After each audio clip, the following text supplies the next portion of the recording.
Hello, masculine. You know, I can feel you.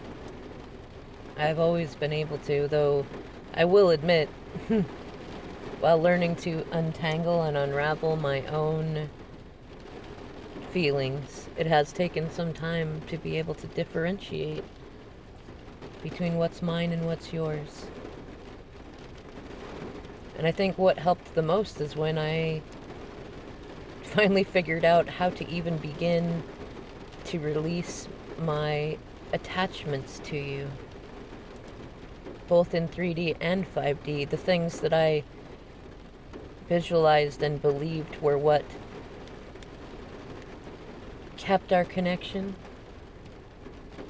what validated it.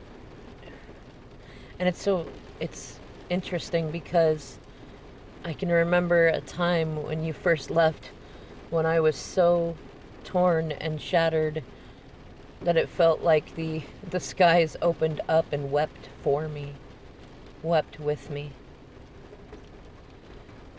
And it feels now like I can feel the skies opening up for you and flooding down upon the earth every tear you've been holding in since separation began.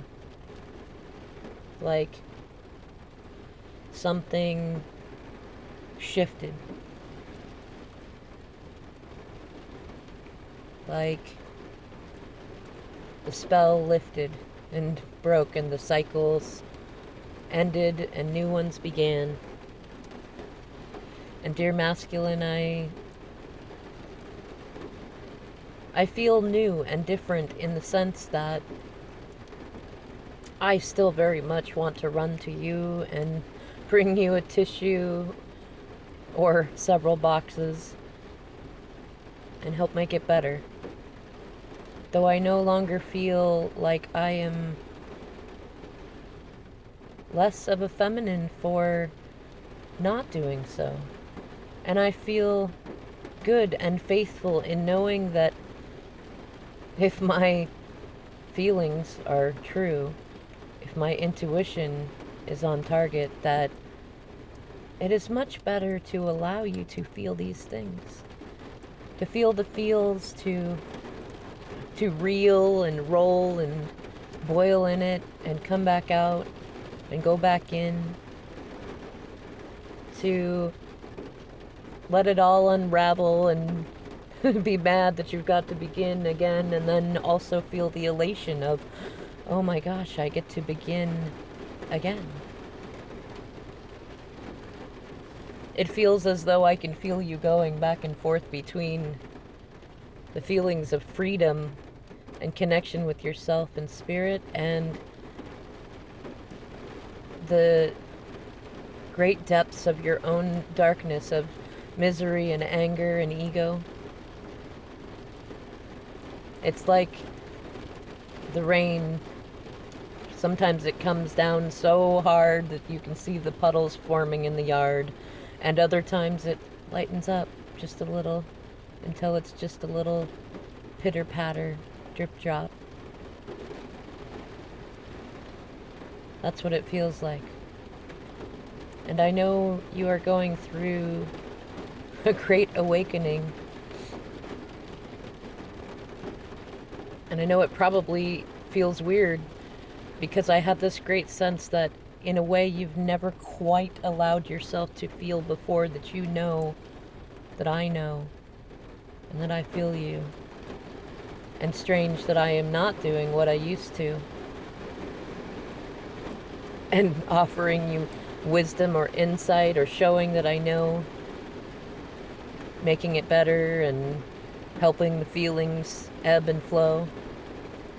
Though I also have this funny sense that I've done enough of that in the spirit of kindness and love that part of the reason Spirit is showing me I don't need to do that now is because you already feel it in your heart. You already hear it in your mind. And that as we've gone through this great illusion of separation to this point where I've released you with faith and love rather than with ego and pain, that you are now released from the karmic cycle that you were in, that we both manifested when this began, and are coming into, well, I don't know. You know, it's funny because just like when the rain gets louder, I feel I have some trouble hearing it. Though whereas in the past I would have been anxious and insecure about not being able to hear you, spirit, myself, now I do not worry. And I enjoy the moments of knowing and not knowing, of all the things in life ebbing and flowing, of the plot twists and turns, of the freest moments and those of the deepest yearnings. I cannot put words exactly to all the things I'm observing of either my own feelings or yours, though I know that this year is going to be one to behold, and will be a great chapter to be told. So, dear masculine, keep choosing yourself. Keep feeling your feelings and finally learning to sit in them. And do not worry about any of the rest. Spirit's got your back. You've got this.